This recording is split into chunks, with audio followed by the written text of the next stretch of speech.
சரி நிலத்த சுற்றி பார்க்கலான்னு சுற்றி பார்த்துட்டே இருக்கும்போது நிறைய பேர் சோகமாக இருந்தானுங்க.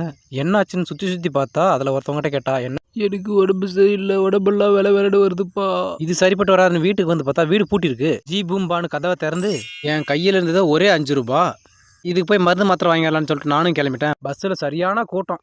தம்பி எங்கே போகிறேன்னு கேட்டார். என்ன வண்டி எங்கே போகுது? வண்டியா மலை தாண்டி கடல் தாண்டி அவரை வந்து இறக்கி விடுவே. ஆஸ்பத்திரியில் போய் பார்த்தா சரியான கூட்டமாக இருந்துச்சு. மருந்து மாத்திரைலாம் அடுக்கி வச்சுருந்தாங்க. 2 கிலோ ஊசியும் ஒரு 1/2 கிலோ மாத்திரையும் கொடுன்னு கேட்டேன். வேத்து வெளவெளுத்து போச்சு.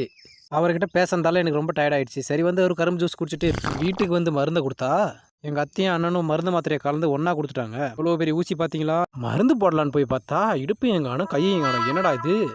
மறுபடியும் டாக்டருக்கு ஃபோன் அடிச்சு கேட்டேன். இவங்களுக்கு எப்படி தான் ஊசி போடுறதுன்னு தெரியலண்ணே. தம்பி அவங்களுக்கு மழைச்சாரல் மாதிரி தோணும் தம்பி. நான் எப்படி தான் மேலே போய் மேலேருந்து தூவ முடியும்னு தெரியலையே. வேலையே பூராத்தையும் தொபக்குட்டின்னு கொட்டிட்டு வந்துட்டேன்.